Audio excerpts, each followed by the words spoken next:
Momento de recibir al magíster David Añasco Ojeda. Es máster en Psicología de la Educación por la Universidad de Barcelona, especialidad en investigación educativa. Actualmente es docente en la Unidad de Educación a Distancia y en Línea, miembro del GT de Clasco, de Política Educativa y Derecho a la Educación, y miembro del Grupo de Investigación EduSur.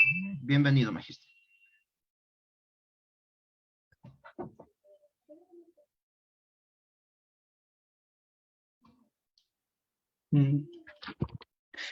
Buenas noches, ¿me escuchan? Sí, perfecto.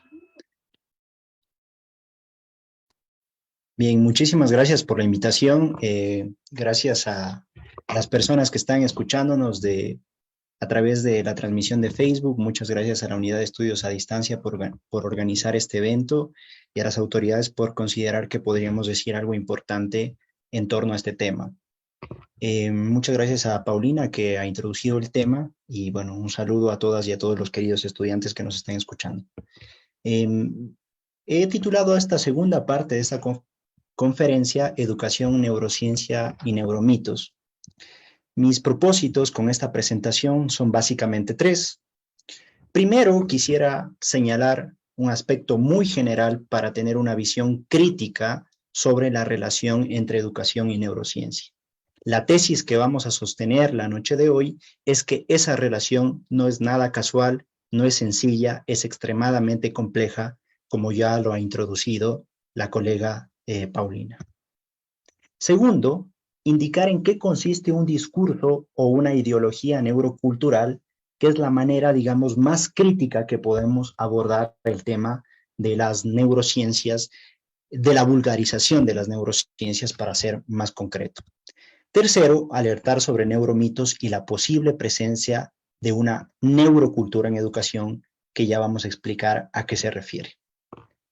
Me gustaría entonces señalar un aspecto general que nos va a permitir entrar con una mirada crítica a este tema, y es que hay que decir que desde los años 90 se conoce a la década de los años 90 como la década del cerebro. Esto principalmente porque las técnicas médicas de imagen permitieron conocer mucho más a profundidad cómo se estructura, cómo trabaja el sistema nervioso central y periférico, tanto de humanos como no humanos. Entonces, por ejemplo, técnicas destacadas, tenemos a una tomografía axial computarizada y tenemos también al PET scan, como decía Paulina, la tomografía por emisión de positrones. Vale señalar un aspecto importante. Hay veces que nos imaginamos que una tomografía o un PET scan es como una fotografía. En realidad es una reconstrucción computarizada de nuestro organismo. Este avance significativo, este avance tecnológico que se ha producido en la medicina, nos ha permitido conocer, como decía antes, de forma significativa cómo trabaja, cómo se organiza nuestro sistema nervioso y conocer a mayor profundidad cómo trabaja nuestro cerebro. Hay enorme investigación que se ha producido en los últimos 30 años. Ya sabemos mucho de cómo trabaja nuestro sistema nervioso y, como decía Paulina, cada vez la investigación es mucho más específica, es mucho más concreta y nos arroja más luces para conocer ese órgano tan enigmático que es el cerebro humano. Ahora bien, la pregunta y lo que nos permite entrar con profundidad y criticidad a este aspecto es si necesariamente conocer más sobre el sistema nervioso y sobre el cerebro nos permite una mejor comprensión del comportamiento humano. Este es un lugar donde se produce una enorme colisión, un enorme debate alrededor de lo que se conoce como las ciencias psicológicas. No hay un acuerdo, y de hecho les traía un meme, no lo sé, Rick, parece falso, que necesariamente comprendiendo el sistema nervioso podamos comprender el comportamiento humano, precisamente porque el comportamiento humano tiene un montón de variables que a lo mejor pueden estar por fuera de nuestra posibilidad de control. los ámbitos sociales, culturales, alimenticios, históricos, sociales, etcétera, etcétera, etcétera. No obstante, la pregunta que nos podríamos colocar para aclararnos este tema sería la siguiente. ¿Nuestra mente es lo que nuestro cerebro hace? En inglés hay una famosa expresión que nos permite decir que sí, nuestra mente es lo que nuestro cerebro hace. Pero, la forma crítica que podemos entrar a este tema es recordar que nuestro cerebro es un órgano social. El cerebro humano es un órgano social. ¿Qué nos quiere decir esto? Que nuestro cerebro se transforma incesantemente con la experiencia social e histórica que vamos teniendo. No es un órgano absoluto con el que nacemos, sino que va cambiando en función de la experiencia y ya vamos a entrar con mayor profundidad a esto. Entonces, decir que estudiar el sistema nervioso nos permite comprender el comportamiento humano es dar una respuesta a un parcial del tema, porque cuando decimos que el cerebro es un órgano social, la complejidad se hace inmensa. Entonces, con esta primera tesis, de que nuestro cerebro es un órgano social y que como órgano social sí podríamos comprender los comportamientos, tenemos una dimensión distinta de este debate. ¿Por qué es importante entrar de modo crítico acá? Como decía Paulina, estamos en un momento en que vivimos una crisis de autoridad. Nada más podemos ver que hace algunos años, cuando un profesor, un académico de la universidad hablaba, se consideraba desde un punto de vista social que decía algo importante. De hecho, en latín, por ejemplo, la expresión magister dixit significa el maestro dice y por lo tanto ha de estar diciendo algo importante. En estos momentos vivimos una crisis de autoridad y lo que decimos los académicos ya no es tan relevante e importante. Nada más podemos ir a la pandemia, donde las respuestas fáciles permeaban buena parte de nuestras explicaciones. Por ejemplo, era más fácil sostener que Bill Gates había creado el virus, ¿ok? El SARS-CoV-2, que comprender la complejidad de cómo se había producido el origen de un virus tan complejo como ese. Entonces, vivimos una crisis de autoridad, pero si hay una disciplina que sostiene algún trecho de autoridad, precisamente son las que integran las neurociencias. No es casual, por lo tanto, que si uno hace este ejercicio de buscar en Google, va a la sección de noticias y pone según neurocientíficos, se va a encontrar con una ingente cantidad de información, de periódicos reconocidos e incluso que señalan algunos aspectos, algunas investigaciones que pretenderían orientarnos de qué podemos hacer para vivir mejor.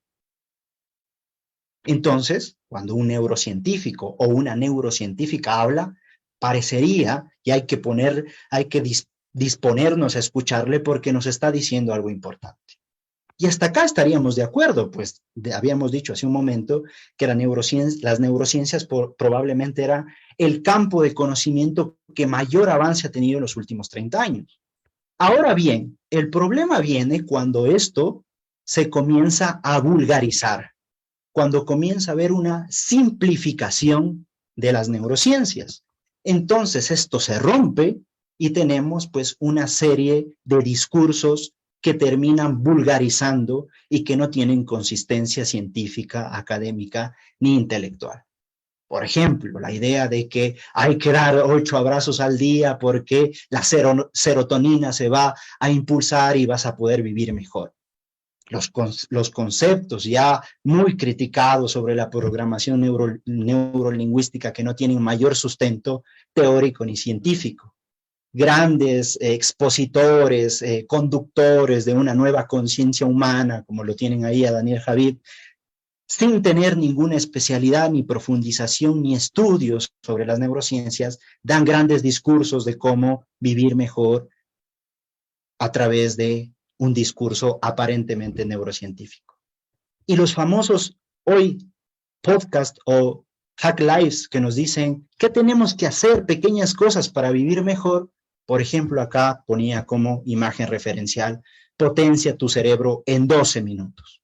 Entonces, como decía antes, esta crisis de la autoridad nos ha vuelto, dice el gran científico sobre estos temas, el gran investigador Fernando Vidal, nos ha vuelto como adictos a las respuestas fáciles. Entonces, esto prácticamente tiende una autopista para que ideas erróneas de cómo funciona la enorme complejidad, la maquinaria tan compleja que es nuestro organismo, y entonces consumamos información poco verificada o con poca evidencia.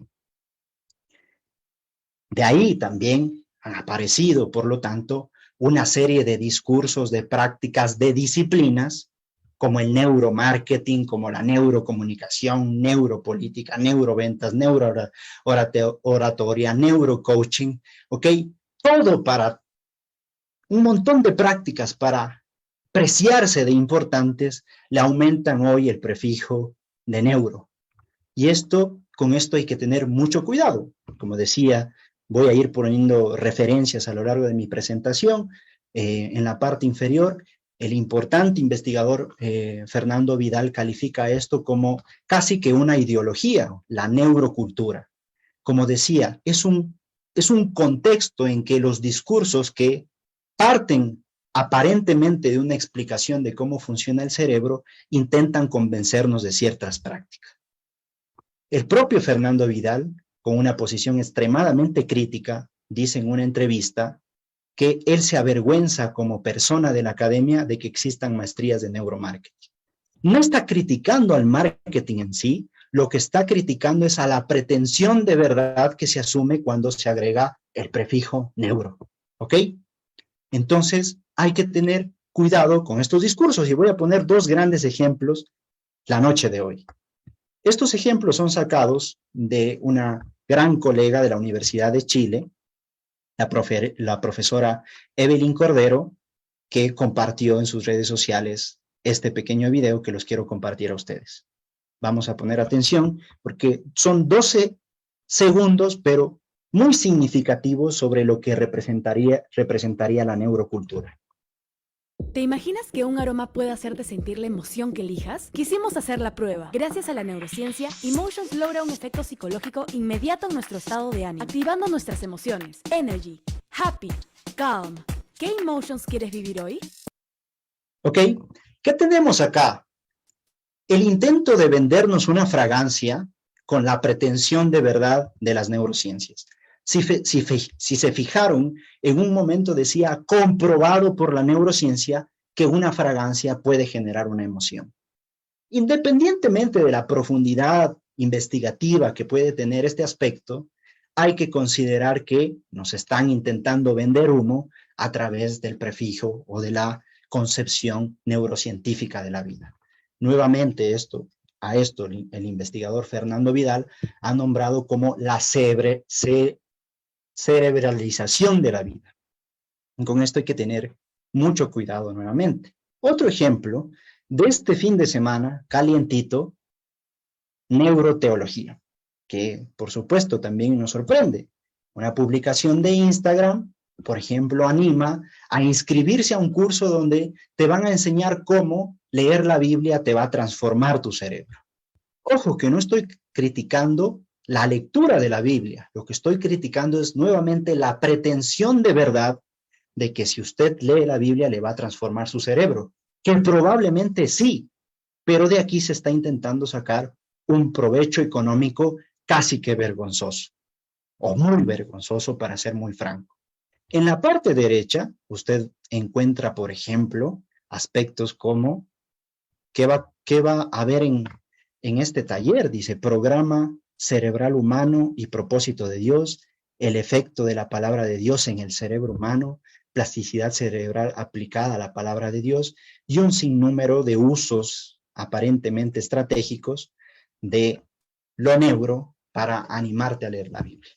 Aquí, por supuesto, alguien que practica, alguien que cree, alguien que se inscribe en una práctica religiosa, no necesita que nadie le venga a explicar que, según la neurociencia, su cerebro va a cambiar, su vida va a ser mejor, porque alguien se lo explica a fuerza de ley porque evidentemente si alguien adscribe a una religión, a una práctica religiosa, a una práctica espiritual, con eso, por supuesto, sería suficiente.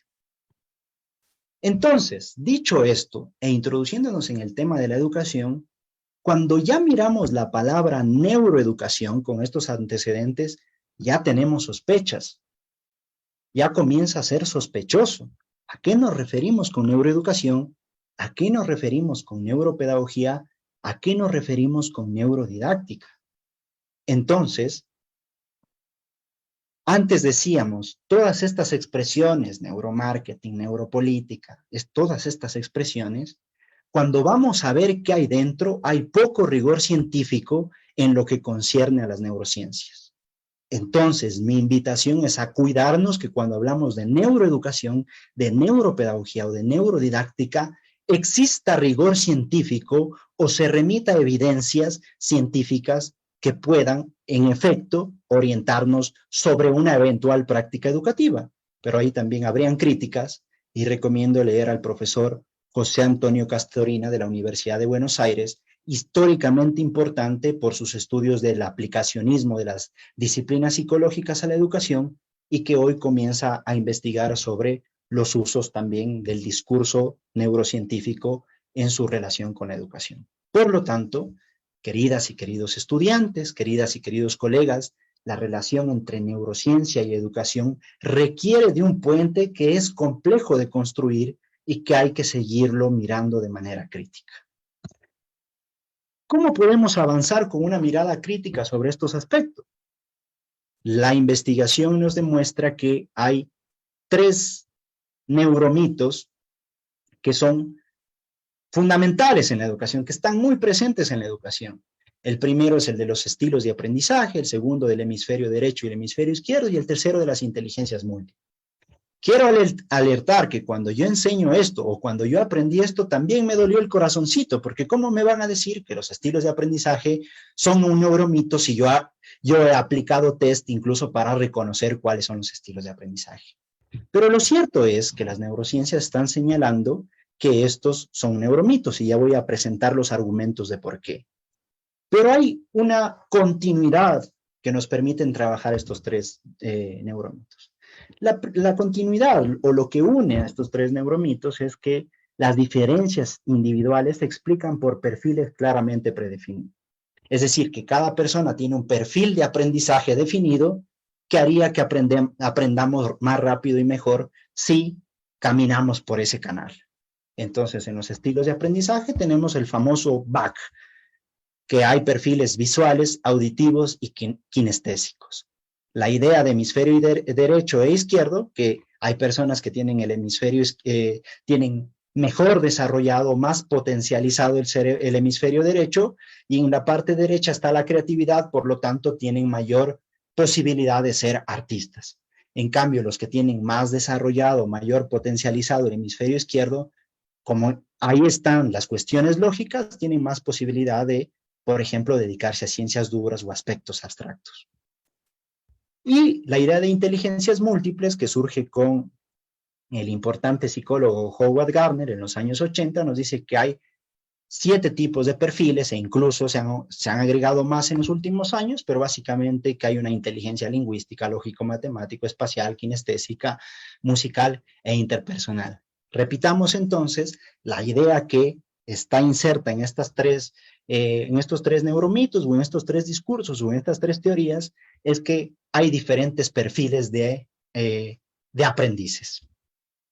Vamos a desmontar primero el del hemisferio derecho. Esto es fake, esto es falso, y Paulina ya les citaba al estudio de Howard Jones, que es, digamos, el estudio canónico, el artículo científico canónico para discutir sobre estos temas. Primero, sobre la idea del hemisferio derecho o el hemisferio izquierdo, pues el principal argumento es que las neurociencias principalmente han demostrado que el cerebro humano no trabaja parcializado, sino trabaja de manera altamente complementaria. Y para argumentarlo, por ejemplo, podríamos usar la idea de la estructura que permite una comunicación entre ambos hemisferios que se llama cuerpo calloso. que es como una avenida entre ambas partes del cerebro que los comunica, los permite que trabajen de manera armónica. Muestra de esto es, por ejemplo, el lenguaje. Si bien las partes principales y esenciales del lenguaje están en la parte izquierda del cerebro, hay zonas del hemisferio derecho que se encargan, por ejemplo, de procesar la prosodia. ¿Qué es la prosodia? Yo soy mucho de mover las manos, pero, por ejemplo, el tono, lo que llamaríamos habitualmente el lenguaje no verbal. Es tan interesante esto porque se ha demostrado también que en personas que usan lenguaje de señas también existe prosodia.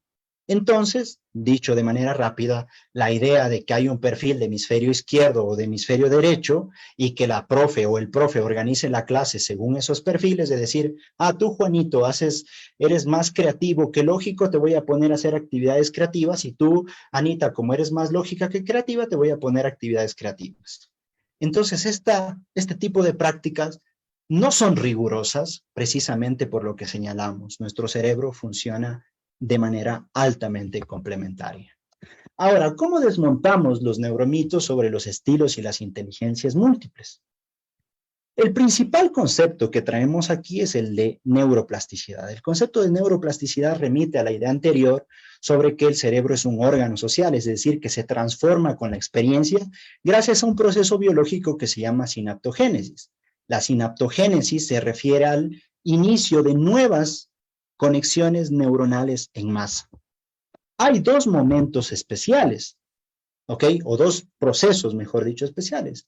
El primero que ocurre en edades tempranas, que se han conocido, antes se conocían como periodos críticos, ahora se conocen como periodos sensibles, es decir, los primeros años de vida. Se produce una sinaptogénesis de manera natural, pero esas conexiones entre neuronas que se producen de manera natural requieren la experiencia humana. Sin experiencia humana no sirven de nada. Y la otra posibilidad de sinaptogénesis es que siempre vamos a poder aprender, siempre nuestro cerebro se va a poder transformar gracias a la experiencia social y cultural que tenemos.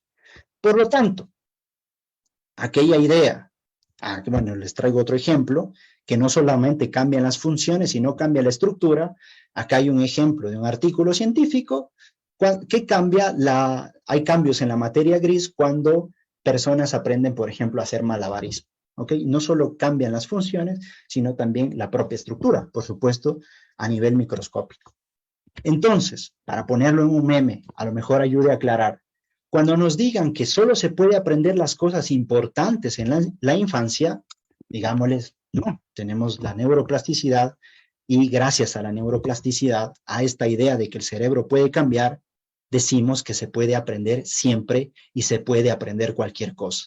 Por lo tanto, aquella idea de los estilos de aprendizaje, que hay Juanito que aprende visual, Anita que aprende kinestésica y María que aprende de manera lógica, no es riguroso porque nuestro cerebro está capacitado para aprender cualquier cosa siempre. Es decir, trabajar con la idea de estilos o de inteligencia es reducir al mínimo la enorme capacidad que tiene nuestro cerebro. Obvio, pongo un asterisco ahí porque siempre en condiciones de salud. ¿A qué me refiero? Que haya una buena alimentación y que haya un buen descanso. La investigación en neurociencia sobre descanso, por ejemplo, el descanso nocturno, muestra que las personas que descansan mejor aprenden mejor. Y también las personas que incluso duermen después de aprender, aprenden mejor. Entonces, siempre en condiciones de salud. Por si no ha quedado claro, no sé si recuerdan esa escena del Chavo del Ocho cuando Kiko le dice, llegaste tarde a la repartición de cerebros. No hay tal repartición de cerebros, no es que hayamos nacido con un cerebro absoluto de un tajo y para siempre, sino que nuestro cerebro tiene la posibilidad de cambiar gracias a la experiencia. Y siguiendo el hilo conductor de la colega que nos anticipó en la conferencia, son precisamente esas experiencias donde como educadores, como educadoras, tenemos que tener compromiso social, construir las mejores experiencias para las nuevas generaciones. Nadie ha llegado tarde a la repartición de cerebros, pero sí podría ser que alguien ha sido excluido o excluida de las mejores experiencias posibles. Otra manera de afrontar este tema, otro argumento es tener un pensamiento científico. ¿Qué significa tener un pensamiento científico? Recordar cómo funciona la ciencia. La ciencia se plantea hipótesis y busca verificar esas hipótesis a través de estudios. Vamos a ver qué pasa con las ideas de estilos o inteligencias múltiples.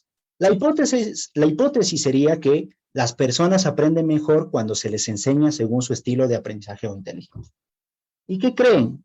La investigación, cuando se hacen estudios, no se logra verificar que la gente aprenda mejor si se le enseña visual, kinestésico o auditivo. Aprende igual, ¿ok? O tiene las mismas limitaciones. Para ir finalizando, quiero poner este ejemplo. En el año 2018 se publicó un artículo importante sobre estilos de aprendizaje en la área de medicina de la Universidad de Chile. Y pasó algo triste con este artículo porque meses después, el importante centro de investigación que tiene la Universidad de Chile, el CIAE, el Centro de Investigación Avanzada en Educación, responde una carta diciendo que ese artículo no es riguroso. En definitiva, voy a leer la parte que está subrayada de verde.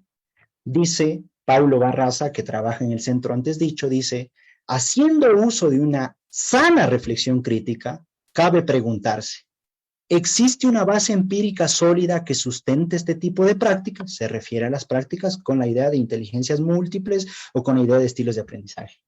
Y señala, la evidencia acumulada desde hace más de 5 décadas es consistente en demostrar que no hay soporte empírico que valide la práctica de adaptar las clases al estilo de aprendizaje de los estudiantes.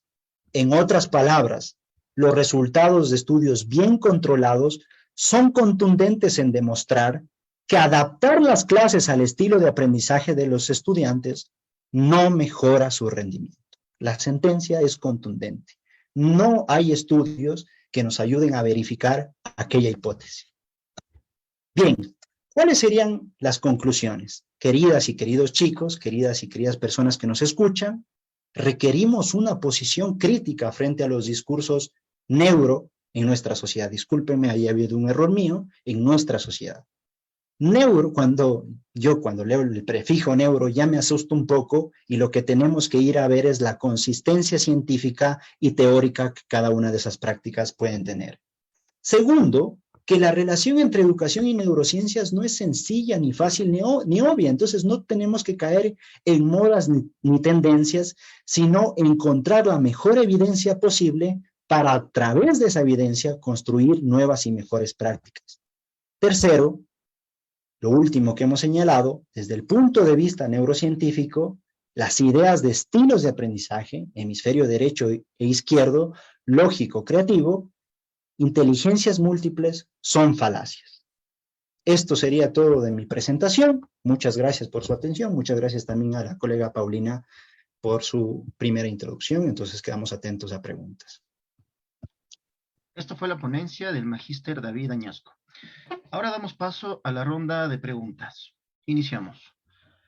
¿Cuál es el método que más aplica y comparte para sobrellevar el tema de los neuromitos en su clase? Doctora Paulina, por favor.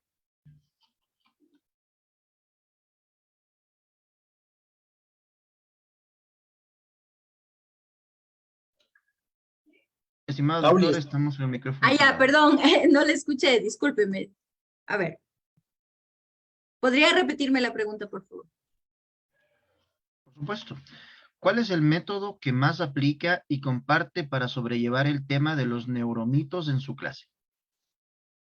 ¿Cuál es el tema que comparte? Es una pregunta un poco interesante.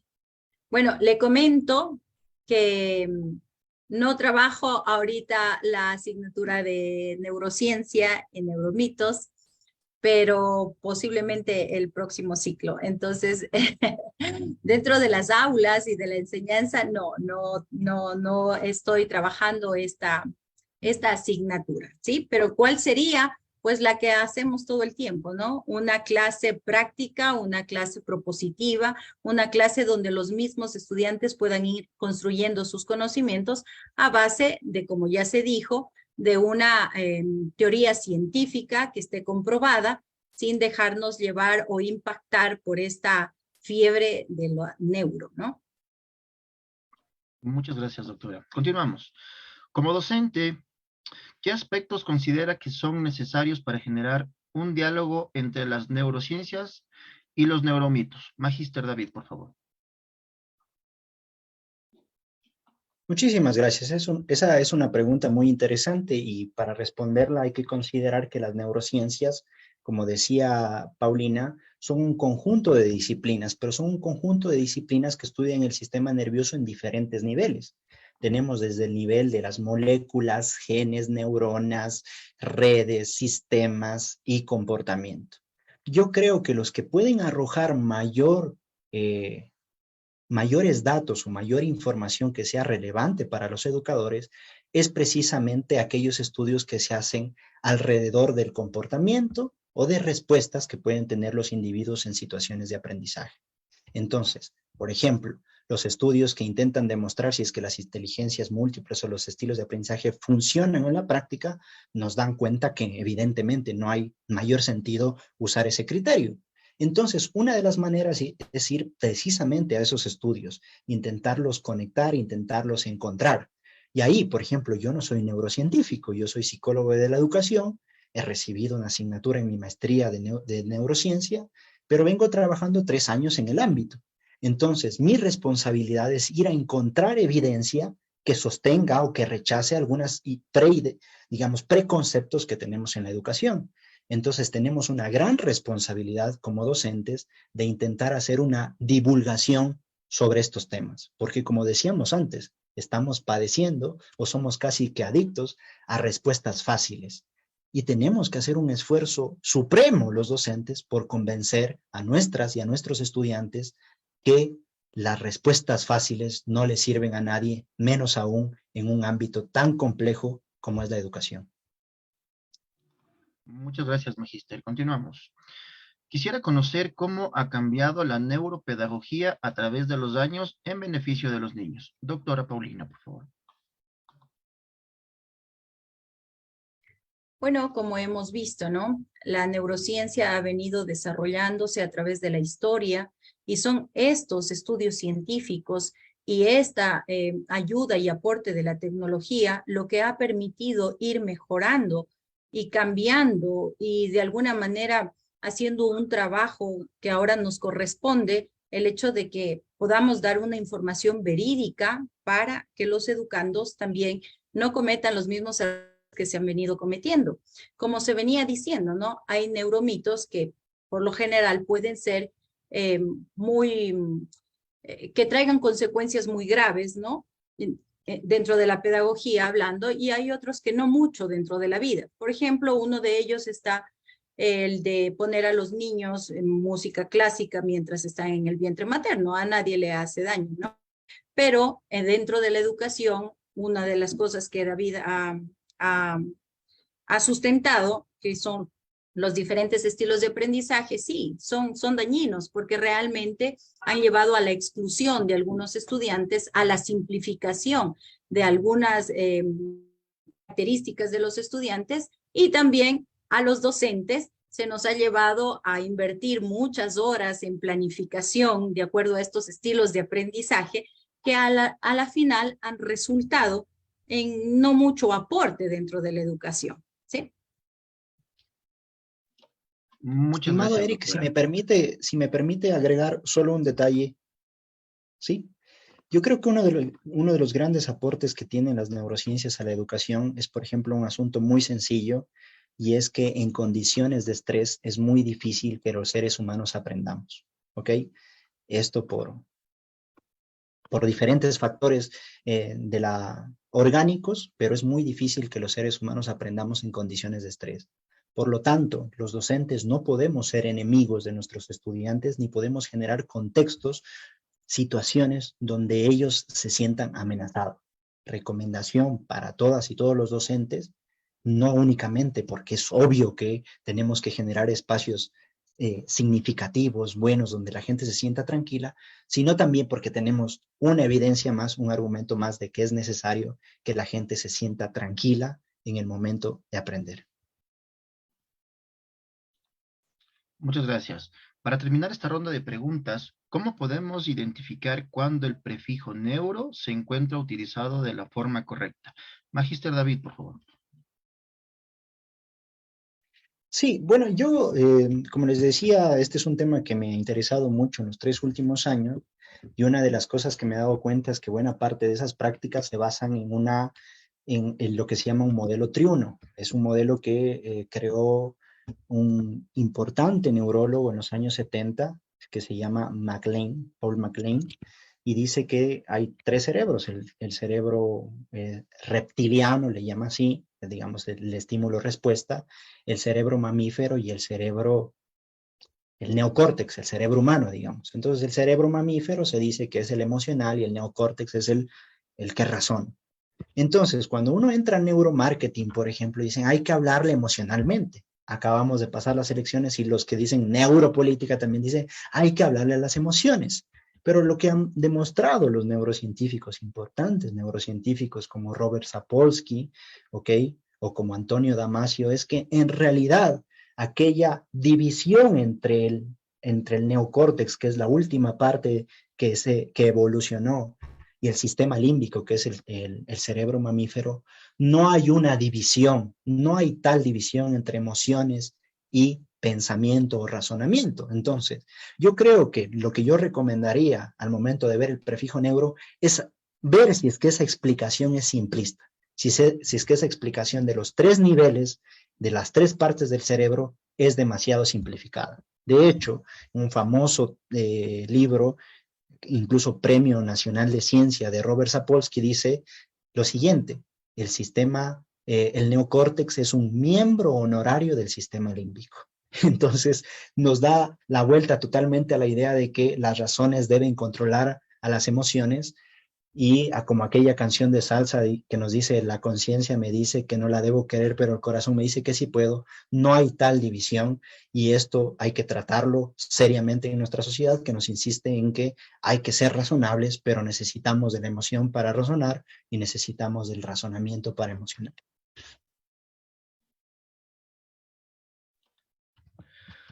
Agradecemos a nuestros ponentes y les invitamos a recibir un certificado de reconocimiento por su participación. El certificado dice textualmente: la Universidad Nacional de Loja y la Unidad de Educación a Distancia confiere el presente certificado a doctora Paulina Minchal Orellana por haber participado como conferencista en las 4 jornadas pedagógicas UED 2023 con la temática Neuromitos, desarrollada del 13 al 17 de febrero de 2023.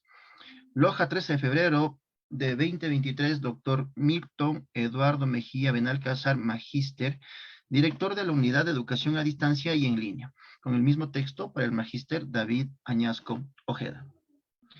También les invitamos a los eventos programados para mañana, martes 14 de febrero a las 19 horas. Tendremos la ponencia Tratamiento ético, jurídico y social de casos mediáticos el miércoles 15 de febrero.